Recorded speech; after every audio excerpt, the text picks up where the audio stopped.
여러분 오랜만에 뵙겠습니다. 또 더군다나 제가 확진자하고 접촉을 하는 바람에 2주 동안 격리됐다가 이제 어제부터 출근했습니다.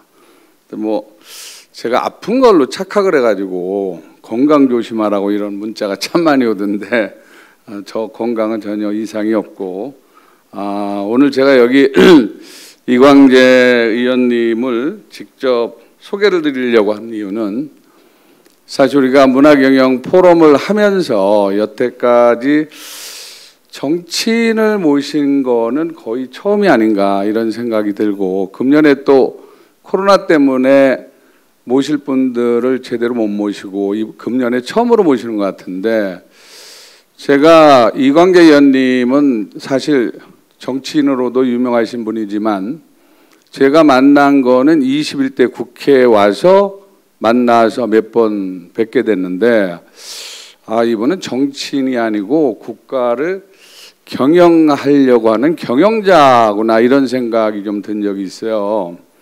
근데 여러분 잘 아시다시피 지금 사회자 소개한 대로 K-뉴딜 그 본부장 우리가 그 앞으로 나라를 개조하겠다, 나라를 바꾸겠다, 대전환을 하겠다라는 쪽에 K-뉴딜 본부장을 맡고 계셔가지고 그 프로젝트가 우리 중소기업들한테 굉장히 필요하고 또 중요하고 또 우리가 참여해야 되기 때문에 제가 이렇게 강의를 직접 한번 해달라고 말씀드렸더니 하겠다고 오셨는데 오늘 일찍 오셔가지고 우리 중소기업 뉴스하고도 한 30분 정도 인터뷰도 하시고 그러고 강의를 하게 됐습니다.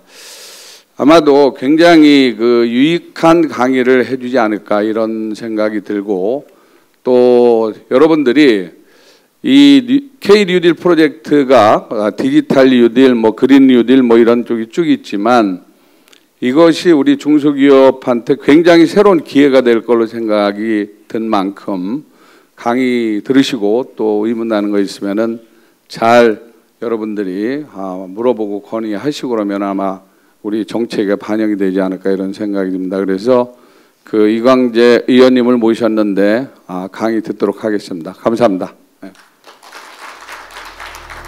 네, 오늘 강의 주제는 행복한 개인, 따뜻한 사회, 강인한 국가, 스마트 코리아입니다. 네, 이광재 의원님을 박수로 한번 모시도록 하겠습니다.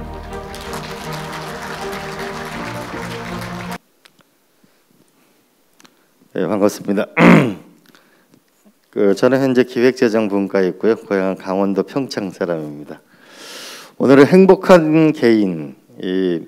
지금 보면 세상의 변화가 너무 빠른 속도로 변하기 때문에 이 직장도 불안하고 소득도 불안하고 노후도 불안하고 모든 게 불안하죠.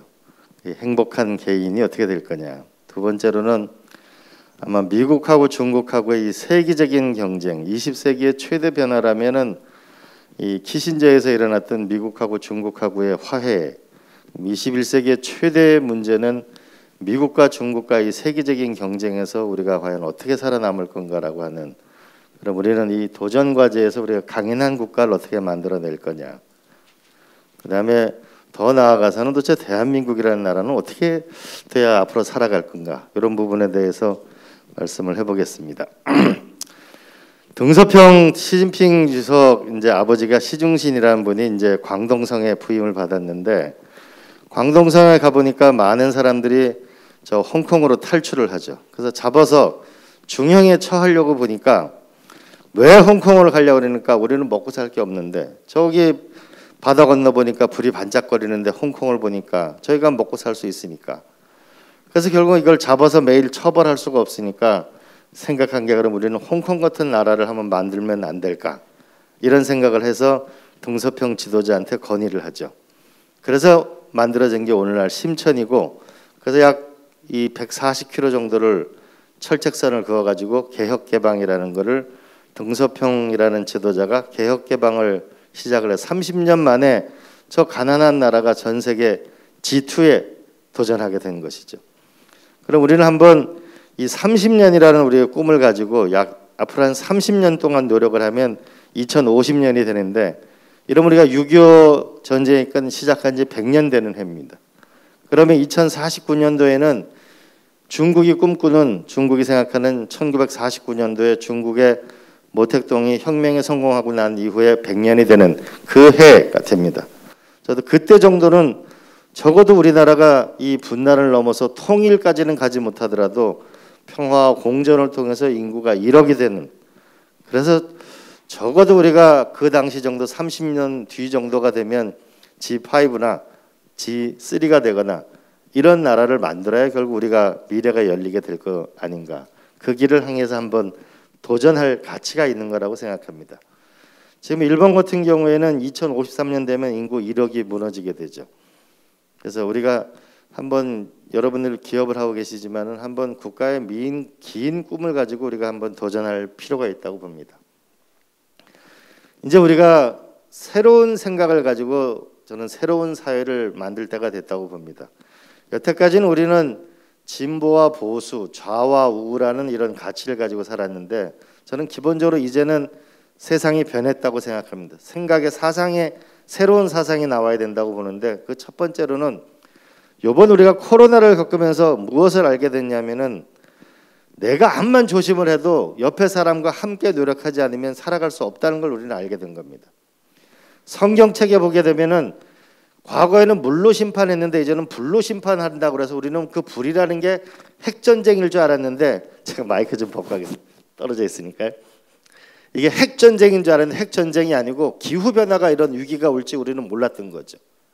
기후변화의 위기라고 하는 거는 내 혼자 잘한다고 되는 게 아니고 결국은 전 인류가 함께 노력하지 않으면 안 된다는 걸 우리한테 또한 보여주고 있는 것입니다.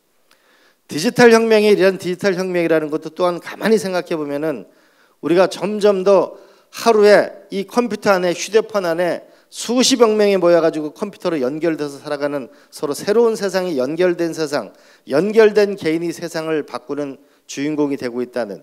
그래서 근본적으로 우리는 이제 자유와 평등을 넘어서 인간이 어떻게 하면 서로 돕고 살아가야 되는가, 생명사상이라는 것이 우리가 새롭게 만들어야 되는 사상이 되는 거 아닌가, 이런 생각이 듭니다. 두 번째로는 도대체 이게 진보라는 게 뭔가라고 보면은 이제는 이념의 진보가 아니고 삶의 질이 높아지는 게 결국은 진보의, 생활의 진보가 진보라고 하는 그 길로 결국은 진화할 수밖에 없는 거다. 또 하나는 결국은 이 세상은 국력은 경제력에서 나오는데 경제력은 기술력에서 나오고 그 기술력은 교육에서 나오는데 결국 기술의 진보를 누가 가지고 있느냐에 따라서 결국 세상의 진보의 주인공이 될 수밖에 없는 거다. 그러면 과거 우리가 좌와 우의 그런 이념적인 논쟁이 아니고 우리가 앞으로의 새로운 세상을 보는 눈이 있으면 생명사상이라는 걸 하나를 우리가 가지고 가야 된다. 그러면 쉽게 얘기하면은 우리가 환경운동연합이라고 하면은 환경과 나와잖아. 우리가 서양이 여기까지 오게 된 건 분석하는 겁니다. 주체와 객체라는. 그래서 인식론에 보면 주체와 객체인데 환경운동은 나와 환경이 분리되어 있다는 거죠. 근데 이번에 코로나를 겪으면서 보니까 결국 인간이라는 건 이 거대한 자연의 일부라고 우리가 생각하는 생각을 가질 때만 우리는 공존할 수 있고 서로 함께 살아갈 수 있는 거라고 봅니다. 그래서 이제 저는 진보주의자인데 이 진보라는 게 결국은 이 사상과 생활과 기술의 진보를 만들면 새로운 문명 국가가 될 거다라고 생각합니다. 자, 그러면 한번 우리가 생각해 보겠습니다. 코로나가 왔습니다. 기후변화 앞에, 위기 앞에 있는 인간이 탄생했습니다. 이 디지털도 보면은 저도 이게 휴대폰 자체가 쓰는 게 그 안에 워낙 앱이 많아서 다 쓰지도 못합니다. 어떻게 보면 요즘에 어린 아이들을 보게 되면 새로운 인류가 탄생했는지도 모릅니다. 이 디지털의 변화는 어마어마한 변화를 가져오게 될 거라고 봅니다. 또 하나는 수명 100세 시대 인간이 탄생한 거죠. 1901년도에 우리가 수명이 40세였습니다. 지금 100세를 살게 되면은 우리가 여태까지 사회 시스템은 65세에 정년을 하고 나면 대략 80세쯤 사명하는 건데 이제 이게 100살을 살게 되면 65살에 정년을 하고 나면 35년 동안 우리가 뭘 먹고 살게 되는 거죠. 기존 시스템을 가지고는 도저히 우리가 살아갈 수 없는 사회가 오게 됐다는 게 또 한 번 오게 된 거죠. 또 하나는 미중 사이의 경쟁이라고 하는 것은 점점 더 본격화하게 우리의 생존 환경을 본질적으로 한편으로는 기회를 줄 것이고 한편으로는 위기의 요인으로 등장하게 될 것이다. 그럼 여기서 우리가 어떻게 살아남아야 될 것인가를 한번 보면은 저는 얼마 전에 쓴 책인데 빌 게이츠가 쓴 책인데요. 이 기후 변화에 우리가 어떻게 살아갈 것인가라는 이 책을 여러분 한번 꼭 보시면은 기후 변화의 위기가 그냥 위기가 아니고 사실은 우리가 전 세계의 역사를 보게 되면 에너지를 지배한 자가 세계를 지배했었죠. 우리가 영국은 석탄이라는 걸 발견해서 증기기관을 만들어서 세계의 변화를 이끌었습니다. 미국은 록펠러라는 사람이 석유의 시대를 열면서 미국의 시대를 열었습니다. 그게 포드와 만나게 되면서 자동차 산업을 일으키게 된 거죠. 근데 지금 이제 기후변화 위기 앞에 우리가 새로운 에너지를 누가 만들어내느냐, 전기의 시대가 오는 거죠. 그러면 전기를 어떻게 만들어내야 될 거냐, 전기를 생산하는 기술, 저장하는 배터리 기술, 이거를 전기를 멀리 보내는 기술, 전기를 충전하는 기술, 그 전기 하나에 따라서 모든 인류의 우리가 서플라이 체인이나 생산 기술이나 모든 게 다 바뀌는 거죠. 여기 자동차 부품 만드시는 분 계실 텐데 우리가 전기 자동차가 나고 난 다음에 본네트를 열고 나면은 부품이 없잖아요. 결국 새로운 시대가 온 거죠. 그럼 이 새로운 시대를 누가 주도하게 될 거냐? 결국은 이 기술의 변화인데 그러면 이 전기를 어떻게 만들어낼 거냐? 우리가 집을 하나만 보더라도 지금은 전부 우리가 습식공법에 의해 가지고 1층에 우리가 콘크리트 하고 면 타설하고 나면 또 양생이 되고 난 다음에 집을 올리죠. 이제는 앞으로는 점점 더 건설 현장에서 이거를 일할 사람도 거의 없습니다. 그러면 이제 이런 습식공법이 아니고 우리가 지금 100년 전에 그 엠파이어 스테이트 빌딩이라는 게 그게 15개월 만에 지어진 건물입니다. 100층짜리 넘는 게. 이제 습식공법이 아니고 건식공법으로 넘어가자. 조립식, 마치 우리가 큰 도로를 닦을 때 공업용으로 지어서 전부 우리가 그 도로를 고가도로를 만들듯이 이제 집도 공업용 건축 시대를 만들자. 그러면 재개발 재건축이 없어지게 될 거고 그렇게 되면 기후변화 앞에서 약 20%의 CO2를 절감하게 될 것이고 건설비도 상당 부분 절감하게 될 거죠. 그래서 평창에 포스코 건설에서 아파트를 공업용 건축으로 하나씩 갖다 조립하는 거죠.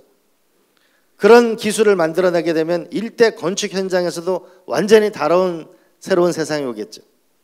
그렇듯이 결국은 이 세계를 움직이는 이 5가지 요인, 코로나 위기를 어떻게 극복할 거냐에 따라서 세계적인 나라가 저는 탄생한다고 봅니다. 이번에 우리가 백신 때문에 많은 논쟁을 하고 있는데 모더나라는 세계적으로 유명하지 않은 회사가 백신을 개발을 했습니다. 어떻게 개발했느냐? AI에서 보통 이 약을 개발할 때 보게 되면 임상실험 단계마다 돈이 많이 듭니다. 보통 우리나라 사람들은 기술력은 있는데 돈이 부족하기 때문에 3상을 하려면 보통 3천억에서 5천억이 들어갑니다. 그러다 보니까 2상까지만 하고 대부분 파는데 AI를 기반으로 해가지고 임상실험을 대신하니까 11개월 만에 모더나라는 백신이 탄생하게 된 거죠. 앞으로 이게 AI 기반의 백신을 해가지고 11개월 만에 임상실험을 끝낼 수 있다면 한국은 아마 새로운 역사를 쓰게 되는 아마 그런 세상이 열리게 되겠죠. 이번에 우리가 진단 키트도 세계적으로 팔고 있잖아요. 그러면 앞으로의 우리가 코로나 위기도 분명하게 새로운 기회가 올 것이다. 그래서 지금의 위기는 기회라는 말이 그냥 오는 것이 아니고 코로나를 어떻게 넘어가느냐에 따라서 우리나라가 세계적인 나라가 될 수 있느냐 없느냐 그 길도 놓이게 될 거라고 봅니다. 그래서 앞으로 결국 우리가 많은 비즈니스를 하거나 국가를 움직일 때도 이 5가지 요인에 의해서 움직이게 될 거다. 결정적인 변수는 기후변화를 위기에 우리는 어떻게 살아가게 될 것이냐, 나는 어떻게 앞서갈 거냐, 디지털 세상에서 어떻게 앞서갈 거냐. 수명 100세 시대 인간이 오게 되면 건강하고 오래 사는 게 제일 중요한 문제. 그럼 건강하게 오래 사는데 제일 중요한 게 무슨 산업이 나올 거냐. 결국 우리가 진단하는 거, 먹는 거, 운동하는 거, 의료기술, 그 다음에 스트레스가 없어야 되기 때문에 명상산업. 수명 100세 시대의 산업도 수없이 새로운 산업이 탄생하겠죠. 우리 많은 분들이 내가 치매를 걸렸을 때 어떻게 될까라는 모든 분들이 두려움을 가지고 있죠. 그럼 그 문제는 우리가 어떻게 해결해 나갈 건가. 좀 전에 중앙회장님하고 말씀드린 싱가포르에서는 전체 GDP의 약 3.3% 정도가 의료비에 쓰여집니다. 우리가 한 10% 좀 밑입니다. 미국이 17.7%입니다. 근데 싱가포르는 이 애플워치를 나눠주고 건강을 잘 지키면은 1년에 33만 원을 줍니다. 왜 그러냐면은 인류가 건강하게 살면 본인도 중요한 거고 가족도 소중한 거고 국가로 보면 건강보험료를 줄이는 거죠. 그러면 이런 애플워치를 하나를 나눠주고 건강 상태를 지속적으로 체크하게 되면 어마어마한 의료 데이터가 생기게 되면 또 미래 사람이 많이 생기겠죠. 근데 우리나라는 대한민국은 현재 이 삼성 애플워치 여기에 그만한 걸 못하게 해주죠. 그래서 결국은 이 수명 100세 시대 인간도 또 하나의 산업이 나오게 된다. 미중 사회도 마찬가지다. 여기에 결국 우리가 승자가 되는 길을 열 때 우리의 미래가 열린다고 봅니다. 자, 그러면은 저의 꿈은 이렇습니다. 많은 분들이 미국, 중국 사이에서 어떻게 살아남을 건가 이런 얘기를 하는데 얼마 전에 그 미국의 틸러슨 국무장관, 미국의 한 장관이 쓴 책에 보면 이런 게 있죠. 트럼프 대통령이 전쟁 이 북한의 핵시설에 대해서 공격을 지시했는데 그걸 이메일로 지시를 했다는 거죠. 본인이 너무 고심이 되니까 성당에 가서 기도를 했다고 하죠. 이메일로 북한에 대해서 우리가 공격할 것을 대통령이 지시했는. 우리가 꽤 오래전에 럼스펠드 국방장관의 메모를 보게 되면은 거기서도 그 메모가 큰 파장을 일으킨 적이 있었죠. 우리는 어떻게 살아남을 거냐? 우리 한 번도 없이는 살 수 없는 무엇을 인류에게 공헌해야만 우리가 사는 길이 생기는 거 아닌가? 미국, 중국 사이 어떻게 살아남냐? 우리가 일본을 넘어서면 살아남는 거죠. 인류사에 우리 없이는 못 사는 인류에 공헌하는 무엇인가를 만들어내는 그런 강건한 국가가 되어야만 우리의 미래가 있다 이렇게 봅니다. 자, 그러면은 우리가 65%가 산에 있습니다. 과거 우리 박정희 대통령 시절에 나무를 많이 심었습니다. 근데 지금 산에 가면 나무가 많아서 무서워서 못 들어가죠. 우리가 독일에는 나무 한 그루에 1억짜리 나무도 있습니다. 그럼 이 산을 우리는 어떻게 할 거죠? 산에서 우리는 무슨 부가가치를 현재 내고 있는가요? 우리가 똑같은 알프스를 다 오스트리아, 독일, 프랑스 다 점하고 있지만은 돈을 가장 많이 버는 건 스위스라는 나라죠. 관광청을 만들어서 산 자체를 스위스가 개발해서 새롭게 사는 나라를 만든 거죠. 우리나라는 65%의 산을 어떻게 할 거냐? 핀란드 같은 경우는 과거 나무를 팔아먹고 살았습니다. 목재. 노키아라는 그 원래 본사가 목재 회사였습니다. 나중에 결국 휴대폰 회사로 바뀌었죠. 그런데 결국은 나무 집을 안 지니까 전부 나무를 감벌했습니다. 나무를 감벌해서 나무에 햇빛이 비쳐야만 나물이라도 자랄 거 아닙니까? 햇빛이 많이 있어야 거기 토끼가 자랄 거 아니에요. 풀이 있어야만. 그래서 나무를 전부 감벌한 다음에 거기다가 블루베리 같은 걸 심은 거죠. 그래서 블루베리를 심으니까 터키 노동자들이 와서 그 블루베리 열매를 딴 다음에 우리 요구르트에 넣어가지고 결국은 새로운 산업을 만들어낸 거죠. 우리는 이 산에서 어떤 산업을 만들어낼 건가 이제 생각할 때가 된 거죠. 좀 있으면 기후변화 때문에 수종도 점점 더 변할 거죠. 우리 장사에 가면은 우리 편명나무 숲이 있죠. 저기 인제에 가면 자작나무 숲이 있죠. 홍천에 가면은 우리 은행나무 숲이 있는데 그건 관광용이고 뭔가 자일리톨 자작나무를 많이 심으면은 자일리톨이라는 산업이 나온다면서요. 많은 분들이 태백산에 관광을 와가지고 이게 주목이 살아서 1000년 죽어서 1000년이라고 얘기하는데 서양 사람들은 저게 왜 1000년을 살을까? 저 나무는 연구를 한 거죠. 그래서 모든 항암 치료의 기본 원료가 탁솔이라는 그 원료인데 그게 주목에서 다 나오는 거죠. 그러면 우리도 이제 이 산 자체의 근본적인 65%의 산에 뭔가 수종의 변화를 꾀해가지고 인류가 수명 100세 시대에 오래 사는 어떤 물질을 찾아내는 그런 형태의 것을 변화를 꾀해야만 우리의 미래 산업이 되고 우리가 살기 좋은 나라가 되는 거 아닌가요? 강원도가 대한민국의 최대 마스크죠. 우리가 19%의 면적을 갖고 있으니까. 그럼 여기서 뭔가 이 산에서 우리가 새로운 미래가 산업이 나오는 걸 우리가 찾아야 된다. 또 하나는 농업 분야입니다. 우리가 25%의 농경지가 있습니다. 제가 청와대에 있을 때 보니까 조사를 해봤습니다. 농림부 공무원, 농촌진흥청, 농협, 산림조합, 축협, 수산업조합 이 다 하면은 우리가 농업인의 거의 25명당 1명씩의 우리가 농업인을 도와주는 분들이 있다고 보면 됩니다. 그런데 1년에 많은 예산을 씁니다. 그런데 현재 농촌에 가게 되면 할아버지 할머니하고 이런 상황밖에 없는 거잖아요. 그럼 뭔가 지금 문제가 있는 거잖아요. 지금 제가 독일을 가보니까 독일은 경상남북도만한 땅을 가지고 있습니다. 워낙 평지가 많기 때문에 전체 농경지로는 대한민국 땅하고 비슷합니다. 그런데 6만 5천 농가가 1년에 생산해내는 것이 수출하는 것이 130조 원을 수출합니다. 대한민국의 110만 농가가 1년에 10조 원 수출합니다. 뭔가 문제가 있는 거죠. 그러면 이 농촌도 그냥 농촌이 아니고 저 안에서 생산하는 것이 얼마나 부가가치가 높습니까? 우리 여러분 네덜란드 많이 가보셨을 겁니다.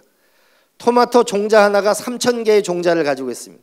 토마토 종자 중에 우리가 금 한 돈에 22만 원 하는데 토마토 씨앗 하나가 한 돈에 30만 원 합니다. 그것도 1년밖에 안 자랍니다. 우리가 많은 선물을 수도 없이 하는 양난이라는 난의 대부분은 다 네덜란드에서 나옵니다. 수만 개를 실험해서 그중에 몇 개를 찾아서 서양난을 만드는 거죠.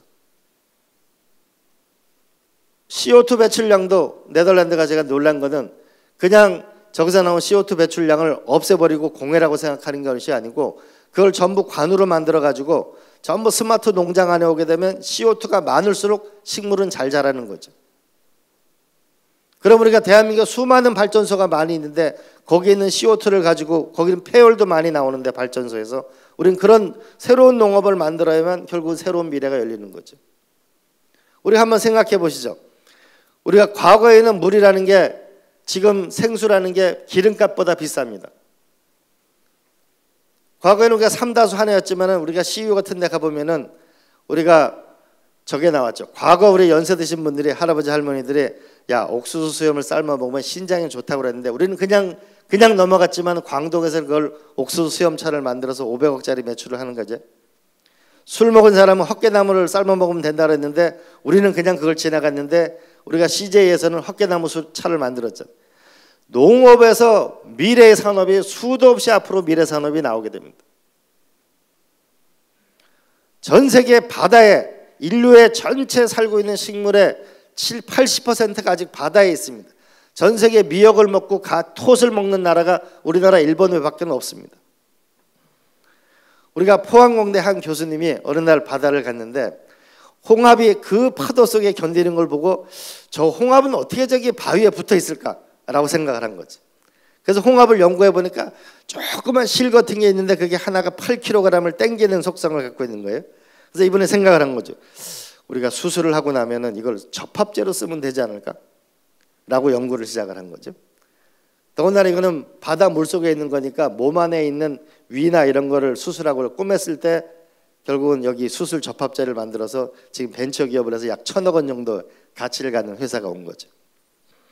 많은 분들 애완견 사업을 한다고 하는데 독일에서 우리가 설국열차에 보게 되면 거기 바퀴벌레 키우는 거 나오죠. IMF에서 몇 년 전에 곤충을 키워서 인류의 미래 식량에 대비하라고 한 적이 있습니다. 한국에서 독일서 만드는 애완견에 거기서 있는 먹이를 생산하는 산업을 그거 수입을 하려고 굉장히 애를 많이 쓰죠. 그게 다 농업이잖아요. 여기 다 사장님들이시니까 직원들을 시켜서 돌아가셔서 듀퐁사가 왜 세계적인 화학회사가 농업회사로 바꾸게 되는가라는 그 보고서를 보게 되면 대한민국의 농업이라고 하는 이 미래에 거대한 산업이 있을 수가 있다. 바다도 마찬가지다. 또 하나는 우리나라가 도대체 이게 반도 국가에 살고 있는데요. 우리가 그리스라는 나라도 서양의 기원을 만든 나라입니다. 그것도 반도 국가죠. 로마라는 천년 제국을 만든 것도 반도 국가. 우리도 반도 국가죠. 그럼 우리는 그리스와 로마 같은 나라가 될 수 없나요? 한번 싱가포르를 가만히 생각해 보면은 우리가 아시아 전체에 다국적 기업 본부가 약 7,000개 정도가 있습니다. 그런데 한국에 와 있는 건 90개밖에 없습니다. 얼마 전에 홍콩에 있는 뉴욕타임즈 인터넷판이 한국으로 왔죠. 우리가 싱가포르는 전 세계 다국적 기업 본부가 싱가포르에 있습니다. 그러면 한국이 세계적인 나라가 되려면 전 세계 적어도 아시아에 있는 다국적 기업 본부는 한국에 오면 세계적인 나라가 되는 거잖아요. 그럼 우리가 한국에 왜 안 올까요? 하나는 세금 문제고, 하나는 아이들 교육 문제고, 하나는 의료 문제고, 우리의 시스템에 문제가 있는 것이죠. 싱가포르 같은 나라를 만들면 세계적인 나라가 됩니다. 그러면 싱가포르 정도의 우리가 개방형 국가가 되면은 적어도 독일만한 나라는 국력을 가지게 됩니다. 더 나아가서 우리가 실리콘밸리라는 건 그 사막 한가운데 만든 학교잖아요. 거기서 만드는 우리가 실리콘밸리 정도의 혁신 역량을 가지면은 그건 명실상부한 제3계 3위 국가입니다. 이 나라를 어떻게 만들 건가? 근데 거기는 결국 스탠퍼드라는 학교가 있기 때문에 결국 세계적인 기업이 나오게 된 거죠. 혁신 역량을 어떻게 가질 건가가 또 하나의 우리가 가야 될 길입니다. 또 하나는 우리가 페이스북 이용자가 10억 명입니다. 우리가 라인을 쓰는 사람이 1억 명이 넘습니다. 그럼 우리가 라인을 쓰는 사람이 몇억 명이 되든지, 우리가 데이터를 많이 갖고 있으면, 우리가 배달의 민족이 아시아로 빨리 가가지고서 거기서도 몇억 명을 가지고 있고, 우리나라 의료를 빨리 데이터를 선진화해서 의료를 우리가 동남아시아나 아시아에 전파해주면은 어마어마한 데이터가 생기겠죠. 교육을 우리가 세계 최강의 교육 시스템을 만들어서 그 나라에 공급을 해주면 또 어마어마한 데이터가 생기겠죠. 데이터가 많으면 우리 여러분들을 코트라를 통해서 이 무역을 이제 하는 게 아니고, 이런 데이터가 있으면, 이런 플랫폼을 가지면 어마어마한 비즈니스가 생기는 거죠. 우리가 데이터 상으로 10억 명이 움직일 수 있는 이런 것을 결국 만들어야 해요. 우리가 지금 카카오톡이나 이런 거 없이 못 살잖아요. 네이버나 다음 없이. 그런 데이터를 어떻게 우리가 아시아의 전체로 빠른 속도로 퍼뜨려서 우리가 살아갈 수 있는 기반을 만드는가. 그래서 여러분 기업을 하시는데 우리가 좀 목표를, 이 인생이라고 하는 것도 이 지구라는 별에 와서 결국은 죽음으로 가는 긴 여행인데, 우리 대한민국이라는 이 한반도의 땅에 태어나서 적어도 우리나라가 이 고난의 역사를 끝내고 우리가 지금 G10에서 G5에서 G3까지는 위대한 도전의 여정을 우리가 충분히 해낼 수가 있다. 거기에 우리가 함께 노력합니다. 왜 해낼 수가 있느냐? 우리가 중국 서한이라는 데 가면 그 진나라는 정말 작은 나라였습니다. 근데 그 진나라가 진시황에 의해 가지고 중국이라는 나라를 만들어냈습니다. 그리스라는 나라도 정말 돌덩어리밖에 없는 그 땅에서 옆에 있는 바로 메소포타미아 문명을 받아들이면서 우리가 세계적인 나라가 된 거죠. 서양을 만든 거죠. 우리가 이 진나라도 농경 문화와 유목 문화를 합치면서 세계적인 나라를 만들어낸 겁니다. 네덜란드는 정말 그 작은 나라가, 경상남북도만 나라가 생각을 해낸 거죠. 주식회사 제도라는 거, 증권거래소라는 이 제도를 만들어서 150년 동안 전 세계 1등이 된 거죠. 한국이라는 나라가 절대 작은 나라가 아니고 인구가 5천만이고 북한이 2,500만이면 7천만짜리 나라인데, 여기서 우리가 충분히 위대한 나라를 만들 수가 있다. 이 세상은 꿈꾸는 크기만큼, 노력한 넓이만큼 저는 세상에 진화하는 거다. 그건 여러분들의 최첨단은 결국은 지식과 기업에서 나오는 거라고 생각합니다. 이런 위대한 도전을 한번 해봤으면 좋겠습니다. 우리가 한번 냉정하게 생각해 보면은 1985년도 플라자 합의 때 결국은 일본이 왕창 무너지게 됩니다. 이때 일본의 GDP가 미국의 30%였습니다. 우리가 재작년에 왜 일본이 우리를 이렇게 할 것인가라고 가만히 한번 생각해 보세요. 우리가 일본의 총 GDP의 3분의 1에 진입하고 있는 거죠. 1인당 GDP는 이미 큰 차이가 없죠, 일본하고. 점점 더 우리 스스로는 이 기술 경쟁에서 점점 더 박차를 가야만 우리에게 미래가 있을 겁니다. 미국이 중국이 부상하는 중국에 대해서 기술 견제를 하듯이 일본도 우리의 본격적인 기술 견제가 있을 수 있습니다. 일본과 한편으로는 잘 지내고 한편으로는 기술 경쟁과 하는 것이 우리의 미래가 될 것입니다. 자, 저는 우리가 여러분 기업인들과 함께 이렇게 노력을 해봤으면 좋겠습니다. 대한민국의 정치 개혁의 가장 본질적인 개혁은 정치인들은 목표를 새롭게 설정해야 합니다. 여러분, 기업인의 목표는 뭡니까? 매출이 얼마고 이익이 얼마고 내가 얼마를 그 회사 직원들을 고용을 하고 사회적으로 얼마를 기여하고 세금을 얼마나 냈느냐. 비교적 평가 지표가 단순하잖아요. 정치인들의 평가 지표는 뭐죠? 인기가 많다는 거, 그게 무슨 의미가 있는 거죠? 국민들 삶하고. 이제 GDP라고 하는 거는 과거 크로멜이 쳐들어가서 병사들 월급을 줘야 되는데 총조사를 하는 것이 한 번 기원이었고, 미국에서 공황이 일어났는데 여기서 세계대전을 해야 되는데 도대체 국가라는 게 뭐냐라는 걸 생각하는 게 러시아 학자가 만들어낸 게 GDP라는 개념입니다. 현재 GDP는 계속 늘어나고 있죠. 미국도 GDP가 계속 늘어나고 있는데 피케티에 의하면 지금 현재 빈부격차는 1929년도 세계 대공황 직전 정도의 빈부격차가 왔다는 거죠. 그러면은 이제 우리는 대한민국 정치개혁의 가장 본질적인 거는 이제 GDP가 아니고 일자리가 있냐 없냐, 소득이 있냐, 주거, 교육, 문화, 의료. 이게 유엔의 인간개발지수와 OECD의 삶의 질 지수, 그 다음에 프랑스에서 뭔가 GDP라는 게 국민의 삶하고 상관이 없는 것 같다. 그렇게 해서 스티글러치라는 사람을 불러서 연구를 해봤죠. 행복지수를 만들었습니다. 이걸 제가 전부 전 세계가 모은 걸 전부 다 조사해 보면은 사람은 일이 있어야 합니다. 소득이 있어야 먹고 살 수 있어요. 그 다음에 주거, 교육, 의료, 문화가 삶의 기본인 거죠. 그 다음에 또 하나는 인간이 행복한가 여부인가에 가장 중요한 스탠포드 하버드 대학에서 70년간 연구를 해보니까 인간 행복에 제일 중요한 것은 좋은 관계라는 거죠. 공동체가 있느냐 없느냐.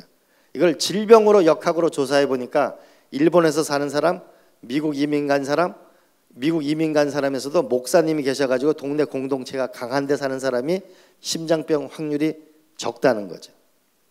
건강한 공동체가 있느냐. 또 하나는 저비용 사회인가. 지금 서울처럼 이렇게 생활비가 비싸서는 우리가 수명 100세 시대에 살아갈 방법이 없습니다. 어떻게 저비용 사회 만들어내. 이거를 지표로 만드는 거. 그래서 대한민국의 모든 도지사와 시장, 군수와 대통령과 이런 분들은 이 지표로 결국은 평가를 받는 세상이 와야 된다.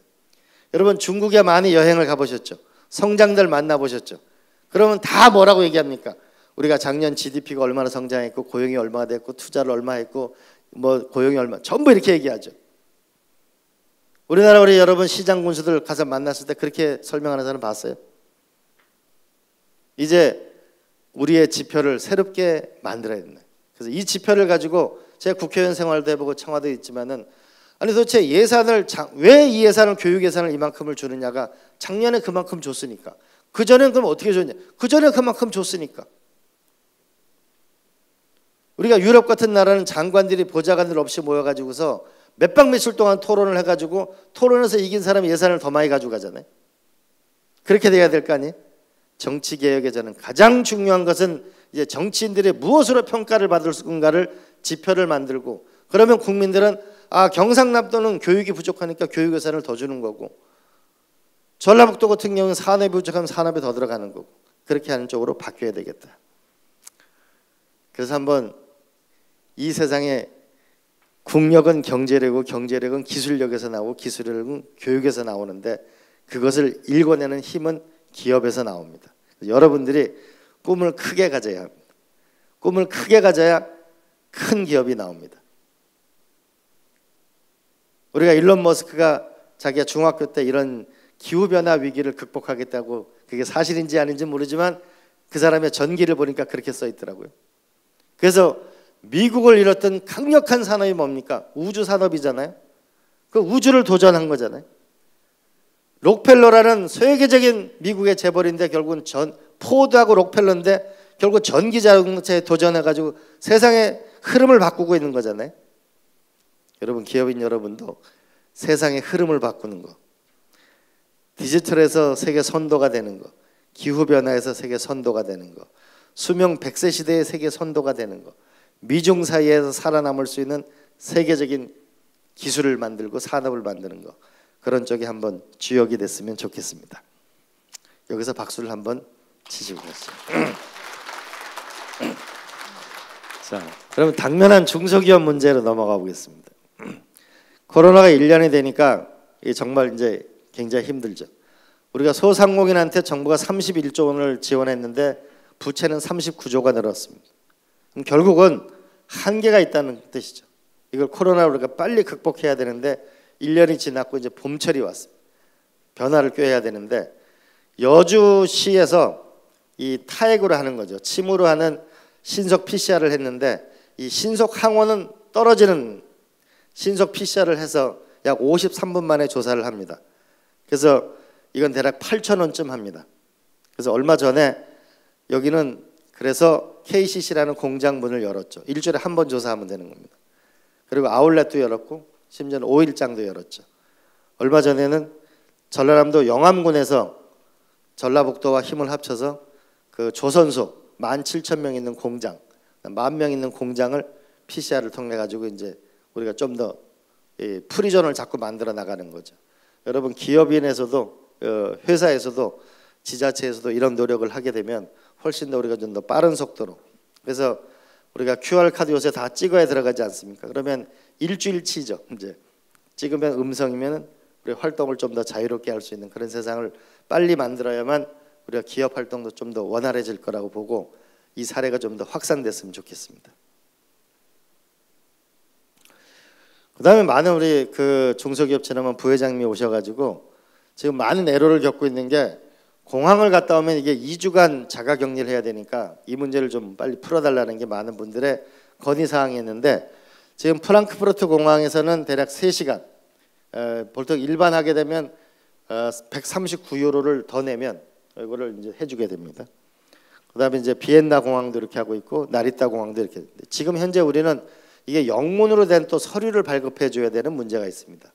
그래서 조만간 아마 이 시스템은 갖춰지게 될 겁니다. 그래서 2주간 자가격리 없이 갔다 오면은 나갈 때나 들어올 때나 이거 PCR 검사를 빨리 해서 우리가 영문으로 만들어 주는 것도 빨리 해서 우리 좀 출장이 좀 더 자유롭도록 이렇게 좀 만들어 보려고 합니다. 그래서 현재는 72시간 전에 진단서를 발급하고 이거를 2시간 내로 하는 거, 그다음에 영문 서류를 공항에서 신속 발급해 주는 거는 지난번 우리 중앙에 부회장님 오셔서 말씀을 해주셨고 이건 지금 진행 중에 있습니다. 그다음에 또 하나는 중대재해처벌법 문제인데 이 부분은 우리가 중앙회장님께서 지난번 여러 번 말씀하셨고 이건 우리가 약간 보완 입법을 통해 가지고 우리가 노력을 해보도록 그렇게 우리가 한번 해보도록 하겠습니다. 그다음에 우리가 한 번쯤 생각해봤으면 좋겠는 게요. 이게 제가 하는 건데 이게 중소기업이 이 납품 후에 대금 지급까지 평균 제조업은 107일이 걸리고 서비스업은 120일이 걸립니다. 미국은 이게 신속 지급법을 해가지고 대략 그 35일에서 45일 정도 걸립니다. 사실은 우리가 대금 지급이 빨리 돼야 그래야 다른 걸 또 발주하고 일을 할 수 있을 거 아니에요. 그래서 방법은 큰 방법은 이제 수출입은행이 중소기업 전담은행으로 전환할 필요가 있습니다. 그렇게 되면 수출 부분이 훨씬 더 좋아질 수 있습니다. 또 하나는 이 대금 지급 결제 방법인데 지금 현재 보면은 상생결제라고 이제 수도 없이 많이 회의를 했는데 이게 그 1차 대기업에서 1차 협력사까지는 잘 갑니다. 이게 1년에 520조를 결제하는데 문제는 1차에서 2차, 2차에서 3차, 사실 제일 중요한 건 2차, 3차가 안 가는 겁니다. 이게. 그러면 이게 대금 지급이 훨씬 빨라지게 되면 훨씬 더 이 중소기업은 원활하게 이제 우리가 자금 조달이 일어나게 되고 줄일 수가 있는 거죠. 우리가 2차, 3차 이거를 하게 되면 훨씬 더 금융 비용을 줄일 수가 있습니다. 3차까지 가게 되면 무려 40%까지 금융 비용을 줄일 수가 있습니다. 이거를 이제 그냥 말로 해서만 될 일이 아니고 이제 법안을 냈죠. 이렇게 이제 조세특례제한법, 그다음에 하도급법, 그다음에 국가계약법을 만들어 가지고 이거를 우리 중소기업 중앙회랑 같이 해서 이 법을 통과시키고 나면은 우리 2차, 3차 협력사의 이 상생결제 같은 경우에는 이제 더 이상이 뭐냐면 내가 하청을 해가지고 했는데 월급을 못 받아가지고 저 크레인 위에 올라가서 농성하고 이제 그런 세상에는 우리가 이제는 살지 말아야 되겠다. 그래서 이 상생결제 3법을 제가 발의했는데 이거는 중소기업과 힘을 합쳐서 이 법을 하나 통과시켰으면 좋겠습니다. 그다음에 이제 우리 중앙회장님하고 우리 부회장님 이런 거 한번 함께 이거는 연구를 해 나갔으면 좋겠습니다. 첫 번째로는 이 대기업하고 중소기업하고 이 대출 금리의 이 격차를 해소할 필요가 있겠다. 우리가 대략 이렇게 됩니다. 우리가 근데 재밌는 거는 중소기업 은행이 금리가 어떻게 제일 비싸요? 여기 보면 좀 이상하잖아요. 그래서 이게 은행 대출이 대략 기업 대출이 2000 보면 그 대기업이 172조를 냈고 중소기업이 그 805조를 했습니다. 대출 금리가 2.5, 2.85라고 하는데 실제로는 중소기업 대출 금리가 더 높다고 봐야죠. 그죠? 이 서류상에 이렇게 되어 있는 거지만 실제로는 그렇지는 않죠. 그래서 이게 이 중소기업의 대출 금리를 이거는 대기업은 실제로 돈이 안 필요한 회사도 많잖아요. 또 우량 기업은 사실은 은행에서 와서 빌려가라고 또 얘기하고 있죠. 그러면 이 대출 금리 부분을 뭔가 이게 줄여주는 국가적인 시스템이 필요하겠다는 생각을 합니다. 그럼 이게 시장 원리를 지키면서 결국은 대출 금리를 줄여나가는 방법이 무엇인가를 한번 생각해 봐야 되는데, 그럼 우리가 기술 신보나 우리가 이런 데 보증하는 방법이 있을 거고, 뭔가 이 대출을 해 나갈 때 중소기업한테 조금 더 인센티브를 줄 수 있는 이 금융 비용을 줄여 나갈 수 있는 걸, 이거를 정책적인 기능을 우리가 한번 만들어 볼 필요가 있다고 봅니다. 이거는 키가 190cm 있는 이 신장 큰 사람은 이 계란을 5개 먹고 뛰고, 우리가 160cm는 계란 2개 먹고 가면 이건 질 수밖에 없게 돼 있잖아요. 그래서 이게 금융 문제 부분에 대해서 우리가 좀 더 집중적인 연구를 해볼 필요가 있다. 정책적 과제로 저희들도 함께 좀 노력해 봤으면 좋겠다는 생각이 듭니다. 두 번째로는 많은 산업단지가, 우리 산업단지공단, 산업단지에 농공단지가 있습니다. 그런데 많은 분들이 애로를 해소하는 것은 사람 구하기가 어렵다고 얘기합니다. 그래서 또 노동자한테 물어보면은 거긴 출퇴근하니까 멀고요. 그리고 보면 집이 없어요. 거기 애들 공부를 시키지도 못하고. 과거에는 우리가 구로공단, 과거의 산업혁명 시대는 공장은 매연이 많이 나고 거기는 지저분하다고 생각을 한 거죠. 그래가지고 중간에 녹지를 만들고 주택지하고, 이게 도시계획의 존인 개념이라는 거였습니다. 요새 보면은 가산 디지털 단지를 보면 그렇지가 않잖아요. 그러니까 과거에는 산업단지만 따로 만들고 농공단지만 따로 만들고 사는 데를 따로 만들어 놓은 거예요. 이제 이거를 끝을 내야 된다. 그래서 이제 앞으로 산업단지와 주거단지만 만들 게 아니고 앞으로 자족도시를 만들어야 돼요. 대한민국의 1년에 16%가 이사를 다닙니다. 일산에 살면서 공장은 일하는 일터는 저 강남에 있으면 하루에 막 3시간씩 출퇴근하고 다니는 거죠. 근데 이번에 코로나를 가만히 보니까 이제 집에 머무는 시간이 150%가 늘어났습니다. 그럼 집을 이제는 앞으로는 공단, 인천의 남동공단이다 라고 하면 공단 안에 가장 가까운 곳에 집도 있고 학교도 있고 의료시설도 있고 이게 다 같이 있어야 됩니다. 그래야만 중소기업 근로자들한테 임금 압박을 덜 견디는 거죠. 왜냐하면 좋은 집이 있고 애들 학교 시설이 있으면은 그걸 국가가 제공해주면 훨씬 더 좋은 노동자들이 올 수 있는 거죠. 그래서 앞으로 산업단지만 있는 게 아니라 앞으로 만들어지기 모든 도시는 산업이 있거든요. 지금 대한민국 만든 모든 도시는 다 베드타운입니다. 분당도 베드타운이고 그 옆에 지금 판교가 들어섰기 때문에 지금 달라지고 있는 거지, 일산도 그렇죠. 다 베드타운이죠. 이제 베드타운이 아니고 산업과 집과 함께 있는 도시를 이제 만들 때가 됐다고 봅니다. 왜냐하면 디지털 시대가 왔기 때문에. 이제 아파트형 공장 수준이 아니고 훨씬 더 새로운 형태의 일이 왔기 때문에 이제는 함께 있는 것을 만들어야 된다. 그래서 우리가 보면은 이렇습니다. 이제 직장과 주거가 분리된 시대에서 직장과 주거가 근접한 도시를 만들어야 합니다. 우리가 1년에 15%가 이사를 당기고 일본이 3.9%가 이사를 다닙니다. 우리가 자동차 한 대를 유지하려면 깨어있는 시간이 하루에 3시간을 씁니다. 왜냐하면 자동차 사야죠. 기름 넣어야죠. 세금 내야죠. 주차비 내야죠. 보험료 내야죠. 그리고 출퇴근 시간에 낭비를 하는 거죠. 이거를 줄여줘야 된다. 그러면 하루에 출퇴근 시간만 줄여줘도 훨씬 행복한 삶이 될 수 있습니다. 근데 집에 머무르는 시간이 1.5배가 늘었습니다. 그럼 집을 1.5배를 크게 키울 수는 없습니다. 그럼 우리는 앞으로 집에, 대기업은 SK 같은 데서는 스마트 워크에서 일을 하라고 하지만 중소기업은 스마트 워크를 줄 수가 없잖아요. 그러면 우리가 옛날 지금 저기 종가에 가게 되면 위워크라는 건물이 크게 있습니다. 서울역 앞에 가면 위워크라는 게 있습니다. 그러면 우리 이제 많은 사람들한테 위워크를 줘야 되잖아요. 아파트 단지 내에.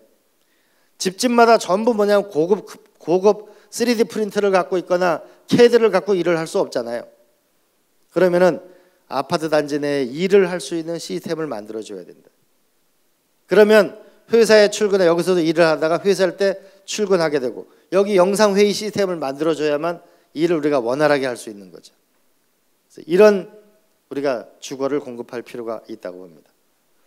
두 번째로는 이번에 아파트 단지가 좋은 데 같은 경우에는 원격 교육을 해보니까 아이들이 공부를 155시간을 하고 우리가 좀 집이 오래된 동네는 공부할 환경이 좋지 않은 거죠. 그럼 우리가 인간이라는 게 뭔가요? 내 자식이 나보다 더 나은 인생을 살 수 있다면 내 인생의 모든 걸 걸 수 있는 게 부모잖아요. 우리가 결국은 계층의 사다리라고 하는 건 제일 중요한 게 교육인데 이제 어떤 집 아들은 삼루에 진출하는 거죠. 태어나니까 삼루에 진출해 있는 거예요.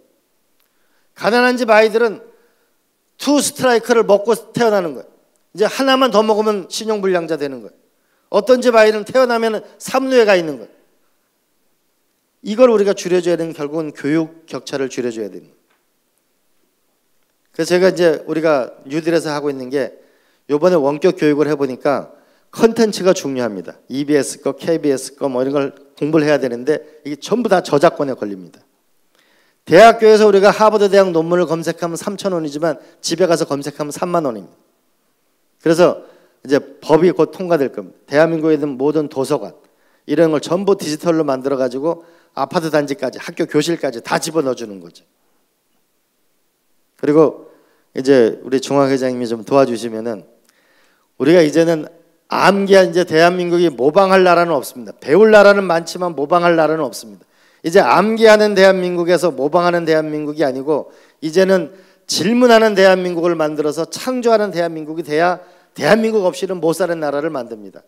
그걸 만들려면 결국은 새로운 지식, 세계 최강의 지식을 줘야 합니다. 그런데 지금 공부를 보게 되면 이미 조지아텍 공대에서 석사 과정을 온라인으로 개설했습니다. 오프라인으로 학교를 가게 되면 36,000달러고 온라인으로 하게 되면 7,000불입니다. 아리조나 대학에 온라인으로 수업을 하게 되면 그래서 대학생이 12만 명입니다. 이제 좀 있으면 하버드나 스탠퍼드나 세계적인 모든 아마 교육 콘텐츠가 온라인으로 우리가 졸업하는 시대가 올 겁니다. 아마 여러분 사장님들도 이제 서울대학, 연세대학, 고려대학 뭐 대학 졸업장이 중요한 게 아니고 내가 하는 업으로 봐서 저기 스위스에 있는 밀링스쿨에 가서 그 학점을 가져와라.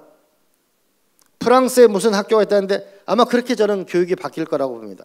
그러면 세계 최강의 지식을 우리가 우리 아이들한테 줘야 됩니다. 그래서 작년도에 국회에 교육판 넷플릭스라고 세계적인 국내 석학계 강의를 전부 온라인으로 해서 EBS에서 무한정 공급해 주자.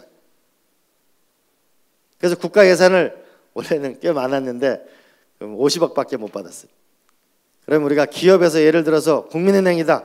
그러면은 노벨상 수상자 중에 핀테크나 우리가 금융 관련된 걸 EBS에 하면 그게 우리가 기부를 해주면 되잖아요. 그러면 그런 거. 세계적인 석학들의 강의를 노벨상 수상자 받은 사람들 그 강의를 무한정 우리가 듣게 해줘야만 세상에 변화가 올 수가 있다. 이걸 우리가 EBS랑 뜻있는 우리 기업인이 계시면 좀 도와주시면 좋겠습니다. 세 번째로는 저희가 7남매거든요. 강원도 평창에 태어났는데 아버지 혼자 벌어서 혼자는 아니구나. 엄마가 방학 간다 했으니까 7남매가 서울 와서 먹고 살았는데 요새는 맞벌이를 해도 허덕허덕. 왜 그러냐면은 일하러 나갔는데 이 돌봄 문제를 해결을 안 해주면은 돈이 남지가 않는 거죠. 초등학교 1학년은 12시에 집에 오고 초등학교 5, 6학년은 3시에 오게 되면 이 문제를 어떻게 해결하겠어요? 저출산 고령화가 이렇게 지속되면 전 세계에서 가장 빨리 사라질 국가가 대한민국입니다. 근데 물어보면 왜 이렇게 힘드냐? 집이 없어서. 왜 이렇게 힘드냐? 직장이 없으니까. 왜 이렇게 결혼을 해도 그렇죠. 애를 키울 수가 없어요. 그럼 이 돌봄을 만들어주는 애를 낳으면은 어려서부터 이게 아파트 한 집에서 다 돌봐주는 거죠. 이 돌봄을 해주는 주거가 필요하다. 또 하나는 이번에 코로나를 보니까 대부분 다 요양원에서 많은 사고가 났습니다. 근데 요양원 문제가 이 가족으로도 국가도 큰 문제인 게 이게 요양원에 가는 부모님은 서운하게 생각합니다. 야, 자식이 나한테 진짜 이런 생각이 서운한 마음이 있고 자식으로 봐서 왠지 불효하는 마음이 있고 요양원에 가시면은 1인실에 가면 몇백만 원의 경제적 부담도 있습니다. 그래서 이제 그렇게 하지 말고 많은 분들이 집에서 64%가 집에서 사고가 납니다. 대부분 어디서 나냐면 낙상이 일어나는 경우가 집이 뭐냐면 타일로 그 목욕탕이 돼 있으니 거기서 대부분 다 넘어지시는 거예요. 그리고 마루 바닥이 전부 마루로 돼 있으니까 미끄러운 거예요. 그래서 우리 김용욱 이사장 건강공원의 이사장님 같은 분은 이제 아파트 1, 2, 3, 4, 5, 6, 7, 8동은 아들하고 손자하고 살고 우리 9동, 10동은 연세 드신 분들이 모여 사는데 거기 기본적으로 의료 시스템을 갖추는 거죠. 그렇게 살면은 훨씬 더 우리가 유대 관계 속에서 우리가 살아갈 수 있는, 그러면 가족 간의 행복도 줄일 수도 있고 늘릴 수도 있고 비용은 줄일 수 있는 거 아니냐. 자, 그렇게 이렇게 말씀드리면은 저는 이게 중소기업하고 꼭 이걸 해보고 싶어요. 앞으로 산업단지만을 짓거나 농공단지만을 짓거나 이런 게 아니고 거기에는 반드시 이제 이런 주거시설, 새로운 주거, 이건 제가 뉴딜에서 주거 뉴딜을 하려고 합니다. 주거 플랫폼, 이게 제가 아주 가장 하고 싶은 겁니다. 왜 그래? 이걸 주면 광주형 일자리를 만들어도 당장 생기는 게 그분들 주거 문제잖아요. 만약에 국가가 주거와 교육과 돌봄과 의료와 이런 문제가 여러분 공단 주변에 있으면 임금 상승 압박 요인이 굉장히 적잖아요. 우리가 임금을 어디까지 올려줄 수 있겠어요? 결국 돈이 필요한 건 이런 생활비 때문에 필요한 거잖아요. 이거를 줄여주는 시스템을 만들면은 기업하기가 훨씬 더 좋을 것이다. 이 시스템을 우리가 꼭 만들었으면 좋겠는데, 그러면은 제가 이렇게 얘기하면 그렇게 하면 해주면 얼마나 좋겠어요. 이렇게 하는데 그럼 이렇게 하면 되죠. 현재 우리가 고도 제한을 있는데 고도 제한을, 이 문제를 이렇게 우리가 좋은 시스템을 가져오면은 고도 제한하고 용적률하고 우리가 인센티브 거래제를 만드는 거죠. 과거에는 우리가 12층까지 지었는데 그게 왜냐하면 사다리차 때문에, 그 다음에 30층, 근데 31층부터 59층까지는 대략 건축비가 비슷하고 60층 이상부터는 폭발적으로 늘어납니다. 그러면 우리가 이거를 공업용 건축으로 만들어내면 그러면 훨씬 더 저렴하게 만들어낼 수 있죠. 빨리 짓고. 그렇게 해내면 이 고도 제한 문제와 용적률 인센티브를 줘서 우리가 해나갈 필요가 있겠다라고 봅니다. 또 하나는 대한민국 국민들이 여태까지 돈을 모아놓은 게 많습니다. 국민연금 모아놓은 거, 퇴직연금, 그 다음에 한국투자공사, 우체국 기금, 교원공제, 경찰공제, 군인공제 모아두는 게 대략 1970조 원쯤 모아놨습니다. 지금 해외 부동산에 150조 원을 투자하고 있습니다. 우리가 이쪽으로 투자하는 게 나을까요? 아니면은 이제 앞으로 생기는 산업단지와 이런 주거와 이런 것이 함께 있는 것에 투자하는 게 나을까요? 이현재 부총리 이렇게 말씀하죠. 3%만 우리가 30년 국고채가 1.8%인데 3%만 안정적인 수익을 내도 국민들도 편히 살고 기업도 편하게 할 수 있고 훨씬 더 만들어낼 수 있는 거 아니냐. 그러니까 이런 쪽으로 우리가 돈을 쓰는 방식 자체를 좀 바꿔야 된다. 우리가 지난 5년간 저출산 고령화에 쓴 돈이 150조 원이 넘습니다. 저출산 고령화라는 게 뭐예요? 결국은 돌봄 예산 다 이런 거 주는 거잖아요.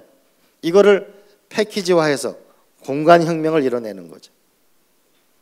그러면은 새로 짓는 데는 그렇지만 옛날 아파트는 어떻게 되냐? 옛날 아파트 중에 사면 되는 거죠. 그리고 또 하나는 우리가 초등학교 건물은 대략 동네에서 제일 좋은 위치에 있습니다. 그러면 초등학교 건물은 운동장도 있고 넓잖아요. 프랑스 같은 데는 이거를 높이 올리면 되잖아요. 높이 그 초등학교 건물을 높이 올리면 거기에 돌봄 시설도 있고 유치원도 있고 거기 위워크도 있고 수영장도 있고, 우리는 지금 복지시설 따로 체육시설 따로 다 따로 있잖아요. 거기 아마 초등학교 건물 있는 자리에다가 위로 올리면은 동네에서 제일 반듯한 건물이자 거기서 많은 걸 쓰면 되잖아요. 초등학교는 다 걸어다닐 수 있는 위치에 있는 거니까. 그래서 공간혁명을 이루는 것. 그러면 삶이 굉장히 저는 좀 더 행복 지수가 올라가게 될 거라고 봅니다. 그러면 일, 주거, 교육, 의료, 문화 이게 패키지로 주어지는 거죠.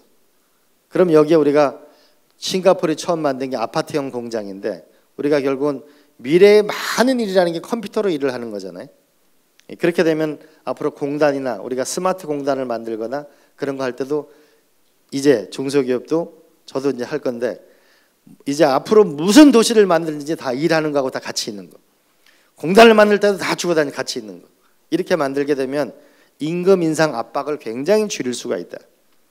그렇게 되면 훨씬 더 좋은 일하는 근로자를 구하기도 좋고 우리가 훨씬 더 지방에서도 쾌적한 우리가 기업을 만들어낼 수 있다고 저는 생각합니다. 그다음에 이제 또 하나는 함께 연구를 했으면 좋겠습니다. 많은 지금 이 자리에 계시는 분들 중견기업은 이 자식한테 이걸 물려줘야 되는데 이게 세금을 이게 50% 떼고 이러면 이게 도대체 이게 어렵단 말이죠. 사실은 많은 그 일감 몰아주기 자식들 일감 몰아주기가 사실은 기업을 물려주는 과정 때문에 결국 대부분 생기는 일들이란 말이에요. 그러면 한번 우리가 세금을 걷어가지고 여기다 고용 장려세도 주고 또 실직하고 나면 실업수당을 주고 이게 나을지 아니면은 고용을 늘리시면 법인세를 인하해 주는 거죠. 이거를 포인트를 쌓는 거죠. 포인트를 쌓아가지고 나중에 상속을 할 때 상속을 완전히 뭐냐면은 인센티브를 확실하게 주는 거죠. 이 시스템을 우리나라는 중소기업 중앙회하고 우리나라 기업이 한번 연구를 해봤으면 저는 좋겠다고 봅니다. 결국 우리가 국가가 세금을 걷는데 돈이 들잖아요. 또 세금을 쓰는데도 돈이 들고 그러는데 뭔가 이거 근데 분명한 거는 고용 문제나 우리가 일자리가 없으면 사회는 급격히 무너지게 됩니다. 우리가 복지라는 말을 처음 만들어낸 사람은 독일의 비스마르크라는 가장 보수적인 사람이 만들어낸 겁니다. 왜냐하면 그걸 안 만들어내면 복지를 안 해놓으면 혁명이 일어날 수 있으니까. 우리 미국 뉴욕 월가에서 왜 부는 1%가 다 가지고 있냐라고 시위를 하는 거잖아요. 그러면 우리가 한 번쯤 이거는 연구를 해가지고요. 우리가 상속세율이 일본, 한국이 제일 높은데 상속세에 거치는 게 얼마 안 돼요. 그러면 국가도 근본적으로 한번 다시 생각해 볼 필요가 있겠다. 그러면 고용과 이 법인세를 연동하고 이걸 포인트를 하면 나중에 이 상속 이렇게 예측 가능한 시스템을 만들면 굳이 내가 아들한테 물려주려고 여러 가지 이 머리 아픈 계산을 안 해도 쉽게 계산이 되는 거 아닌가. 이런 것이 정착되게 되면 나중에 대타협이 일어날 수 있겠죠. 그러면 우리가 일감 몰아주기가 없으면 어느 시기에는 상속세 문제에 대해서 우리가 사회적인 타협을 또 이뤄낼 수도 있을 거라고 보는데 이 부분에 대해서 근데 현재는 이 고용과 관련된 세제 혜택을 주는데 그게 너무 적습니다. 그리고 현재까지는 그 대부분 대기업이 투자한 것에 대해서 액수로 감면을 해주니까 세제 감면한 게 대부분 대기업이 75%를 가져갔습니다. 그래서 이 투자와 이 고용이라는 이 상승을 만약 이렇게 안 해놓으면 전부 자동화하고 말 거예요. 그 부분을 한번 우리가 같이 연구를 좀 해봤으면 좋겠다는 생각이 듭니다. 이게 303조 정도 국세 수입인데 이 중에 상속세가 3조 정도거든요. 근데 세율은 우리가 일본이 55고 우리가 50%인데 이게 좀 그렇지 않냐 이게. 그래서 이 부분 한번 같이 연구를 해봤으면 좋겠습니다. 그 다음에 또 하나는 그 우리가 얼마 전에 우버라는 그 회사가 거기에 있는 노동자들한테 우리가 주식을 나눠줬죠. 그래서 앞으로 아마 점점 더 이렇게 될 것 같아요. 그 네이버가 이렇게 있으면은 네이버 안에 있는 거기에 우리가 유튜버들이 돈을 벌잖아요. 내가 컨텐츠를 많이 만들면 많이 조회하게 되면 돈을 받잖아요. 마찬가지로 그 네이버에 만약에 내가 파워블로거라든지 내가 무슨 방을 좋은 걸 운영하게 되면 지금 일정한 보상을 받는데 이런 보상 시스템을 많이 만드는 회사가 결국은 진화해 나갈 가능성이 많지 않은가. 그래서 현재는 우리가 스탁 옵션을 직원들한테 주죠. 그런데 현행 법의 문제는 뭐냐면 자회사 같은 경우에는 스탁 옵션을 못 주게 돼 있습니다. 많은 AI 기업들을 우리가 데리고 오려고 하는데 그걸 다 연봉을 몇 억씩을 줄 수가 없잖아요. AI 기술자를 데려오는 결국은 스탁 옵션에 이런 걸 많이 줘야 될 텐데, 그럼 뭔가 우리가 함께 한 분들한테 뭔가 이게 주식을 주는 형태의 뭔가 이런 변화를 좀 꾀해야 훨씬 더 기업이 훨씬 더 성장 가능성이 많아지는 거 아닐까. 이런 방식은 뭐가 있는 걸까도 함께 연구를 해봤으면 좋겠습니다. 또 하나는 제가 지난번 중앙회장님한테 말씀드렸는데, 우리가 중소기업 관련해서 연간 22조 원을 지원하게 되고 1,400가지 지원 제도를 줍니다. 이렇게 지원 제도를 주는 나라는 중국하고 우리나라 두 나라입니다. 그런데 제가 이 산자위를 해보니까 너무 지원하는 게 복잡합니다. 이거 지원 서류도 너무 복잡하고, 그리고 심지어는 이 지원 서류를 받는데 지원 서류, 이 보조금 받는 서류를 만들어주는 회사도 있어요. 서로 나눠요. 이거 이렇게 하지 말고 뭔가 좀 새로운 방식을 만들어내야 되는 거 아닐까. 그래서 금융상의 보조 말고 뭔가 R&D를 보조하거나 뭔가 이렇게 되면 차라리 국가가 이 회사 주식으로 갖는 거죠. 그러면 주식으로 가지면 나중에 안 갚아도 되는 거고, 우리가 R&D와 성과 나오면 국가가 주는 돈 국가한테 안 주고 차라리 국가한테 주식으로 주면 국가는 부자가 되잖아요. 회사는 다시 돈을 안 돌려줘도 되고. 그래서 뭔가 그럼 국가의 부가 자꾸 쌓이면은 국민들이 나중에 뭔가 피드백을 받을 수 있는 시스템이 생길 수 있잖아요. 그래서 국가에게 보조금을 받는 부분을, 이걸 지금 보면은 제가 이 산자위하고 중소기업진흥공단 이 국정감사 나가면서 이렇게 보조금을 주는 시스템이 과연 맞는 건가, 뭔가 좀 단순화해 볼 필요가 있는 거 아닌가. 그렇게 해서 이거를 기업한테도 도움이 되고, 그럼 어차피 국가에 세금이 들어간 거잖아요. 그러면 국민들한테 이익이 오는 어떤 시스템을 만들어내면 훨씬 더 우리가 기업 친화적인 나라가 되는 거죠. 그렇게 돼야 우리가 성장해 나가는 거 아닌가라고 보십니다. 그다음에 마지막으로 말씀드리고 끝내도록 하겠습니다. 제 친구를 맺어주시면 감사하고요. 결론을 내보게 하겠습니다. 제가 지난 10년 동안 세계 흥망사에 대한 연구를 많이 해봤거든요. 왜 흥하고 망하는가? 왜 국가는 흥하고 왜 국가는 망하는가? 왜 기업은 성공하고 기업은 망하는가? 도대체 이 흥망성쇠의 원리가, 핵심적 원리가 무엇인가를 계속 제가 추적하고 연구해 보는데 그 결론은 이거 같습니다.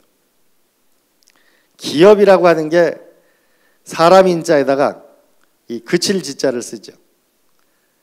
사람이 없으면 그치는 업이 없어지는 겁니다. 이 세상 모든 것의 동력은 사람입니다.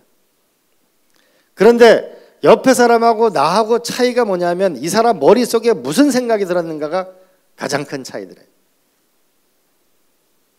그러면 이 사람 속에 머릿속에 무슨 걸 넣는가가 결국은 교육의 문제래요.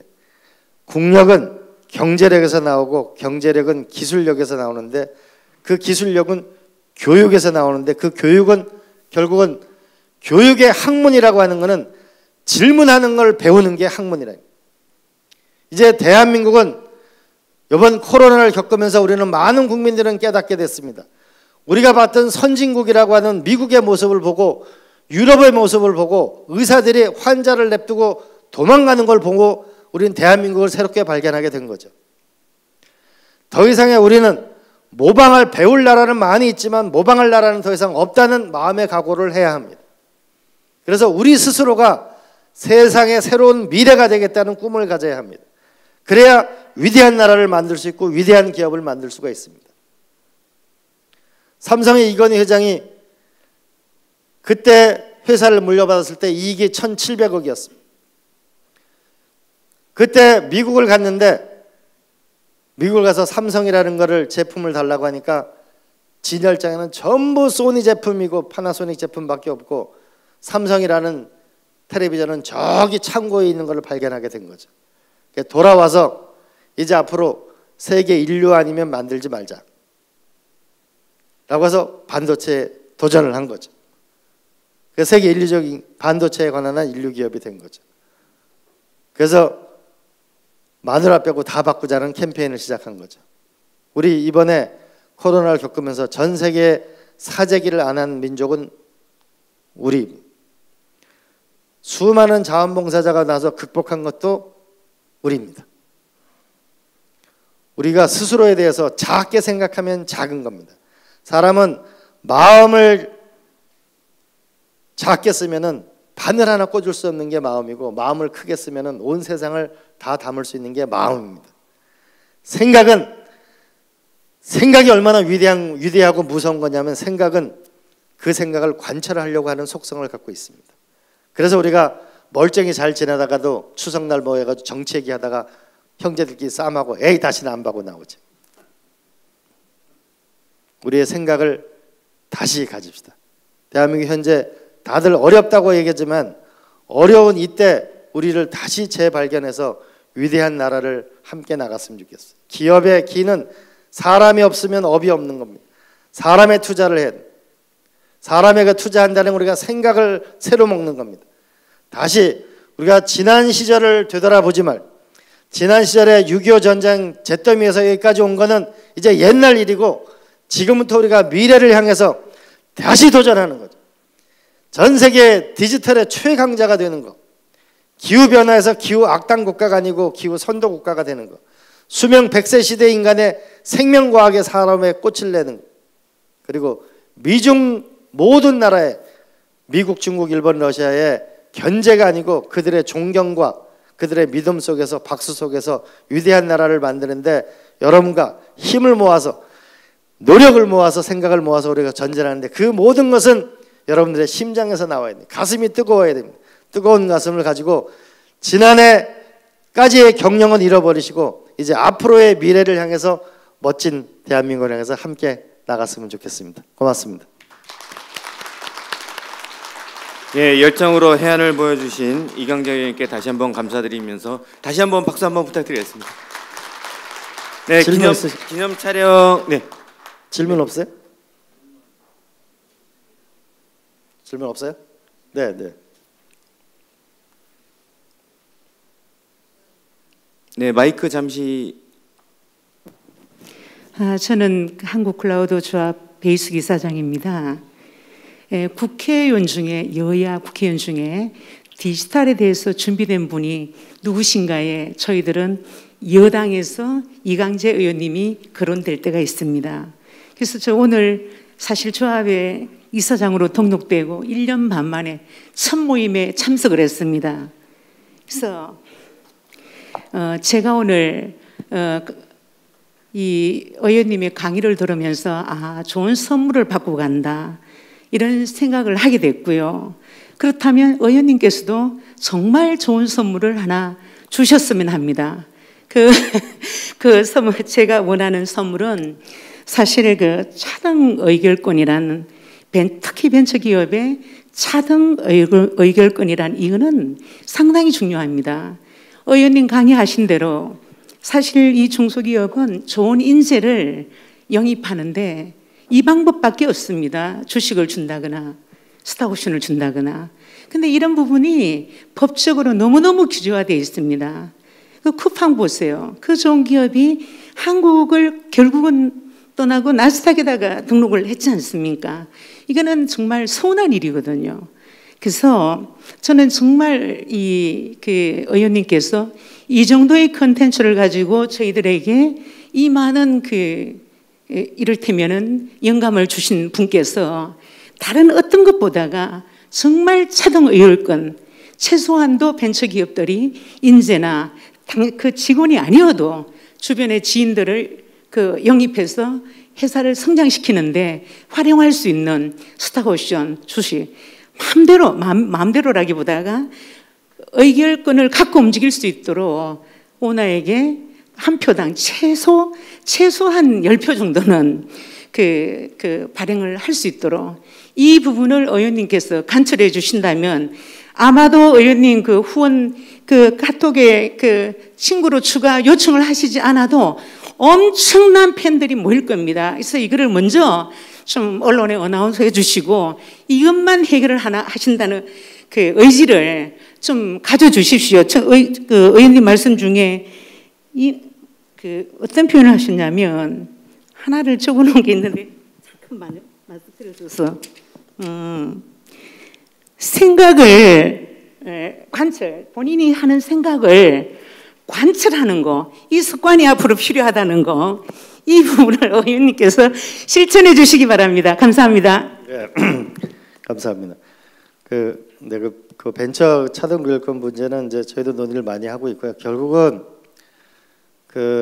이게 이제 저는 이스라엘이 창업 국가인데 저는 수많은 창업이 일어나야 결국은 대한민국에 미래가 있는 거라고 생각해요. 거기에 벤처와 창업에 미래가 있다고 저는 생각합니다. 저희가 17대 국회의원 할 때 그때 김태년 의원, 조정식 의원, 윤호중 의원, 저 한병도 의원 이렇게 우리가 연구회를 만들어가지고 벤처 당시 하는 분들하고 우리가 해서 그때 법을 10몇 개를 만들었었거든요. 근데 그때 왔던 멤버들이 김범수 의장, 이혜진 의장, NC소프트. 근데 세월이 지나니까 그분들이 세상의 주인공이 되더라고요. 결국은 새로운 결국 벤처 창업, 중소기업에 결국 이제 미래가 있는 건데 그 부분의 의결권은 충분히 알겠고요. 그 다음에 아까도 얘기했지만 결국은 자기의 지적재산권을 확실하게 보호할 수 있는 그 길, 그리고 또 하나는 대기업이 자본이 M&A를 할 수 있는 확실한 시장, 그리고 벤처를 한 사람이 자기를 지켜나가고 해나갈 수 있는 아까 의결권 문제, 그런 문제는 저희가 또 각별히 새로운 이 생태계를 만드는 부분에서 각별히 노력하겠다는 말씀드리고, 그다음에 클라우드와 관련해 가지고는 결국 우리가 대한민국의 모든 병원 이런 것이 지금 하나의 차트, 하나의 프로그램을 안 쓰잖아요. 클라우드 상에서 결국은 이 스마트 팩토리도 다 마찬가지입니다. 결국 클라우드 상에서 이렇게 모이는 거. 그래서 우리가 너무 외국계 기업만 쓰지 말고 여기에 국내 소프트웨어 기업이나 클라우드 기반의 기업을 결국은 육성해야만 결국 디지털 세상에 성공할 수 있다는 거. 그 부분 우리가 함께 좀 노력했으면 좋겠고, 아까 그 말씀은 저도 각별히 챙겨서 그렇게 하도록 하겠습니다. 한 분만 더 아까 손 드셨는데 앉아서 하시죠. 예, 잠시 마이크. 네, 오늘 아주 좋은 강의 깊게 들었습니다. 사실 알고 있는 상식들인데 좀 더 효과적으로 해주신 것에 대해서 너무 감사드리고요. 특히 제가 말씀드리고 싶은 건 아까 기업 관계, 가업 승계, 기업을 승계하는 거에 대한 인센티브를 갖다가 정립시켜서 하겠다 하는 것도 방법이 상당히 좋은 것 같은데, 현재 있는 거에서 좀 더 다듬어서 효과적으로 기업을 승계하는 거, 기업은 사실은 자식한테 부를 물려준다기보다는 일자리와 현재 하고 있는 것들을 좀 더 효과적으로 확실하게 해줄 수 있는 그런 것들이기 때문에 부하고는 상관없는 기업 승계를 이루어질 수 있는 터전을 만들어줬으면 하는 방법이 말씀드리고 싶습니다. 이광재 의원님께서 깊은 관심을 가지고 계신 것 같아서 한 번 더 말씀드렸습니다. 네. 그 기업 승계 부분은 사실은 지금 우리가 외국에 지금 투자 싱가포르 쪽으로 많이 가잖아요. 사실은 저도 비교적 그 실태를 알고 있는 거고, 뭔가 이거는 우리가 좀 더 근본적인 전환을 아마 정책적 전환이 필요한 거 아닌가 저는 생각이 들고, 이건 저도 각별히 신경을 썼고 그렇게 하겠습니다. 그럼 끝낼까요? 자, 마지막 하겠습니다. 그 계절에도 봄, 여름, 가을, 겨울이 있거든요. 인생에는 생로병사가 있죠. 세상사에는 흥망성쇠가 있습니다. 근데 이 자리에 계신 여러분들은, 우리 기업하시는 여러분들은 마음은 늘 봄날 같기를, 봄날 같아야 멋진 날이 많은 거니까 봄날 같이, 그리고 젊음을 항상 생각을 젊게 하시고 한번 멋지게 살았으면 좋겠고요. 제가 노무현 대통령 처음 국회의원 되실 때 그분이 46년생이고 제가 65년생이거든요. 그러니까 19살 아래 저를 채용하면서 저한테 비서실 구성에 전권을 줬거든요. 제가 23살짜리가 뭘 알겠어요. 그래서 제가 이번에 국회의원 되면서 저보다 다 20살 밑에 친구들을 다 뽑았거든요. 분명한 거는 새로운 인류가 나왔다는 겁니다. 지금의 20대가 제가 이렇게 보면서 관찰하면서 느낀 건데, 대한민국은 이 세대 때문에 앞으로 위대한 나라가 될 겁니다. 그래서 우리 사장님들 비서를 한참 밑에 있는 비서를 가까이 한 명을 뽑으셔가지고 그 친구랑 자꾸 얘기를 해보시면 봄날 같은 생각과 봄날 같은 젊음과 봄날 같은 많은 날들이 기다릴 거라고 생각합니다. 고맙습니다.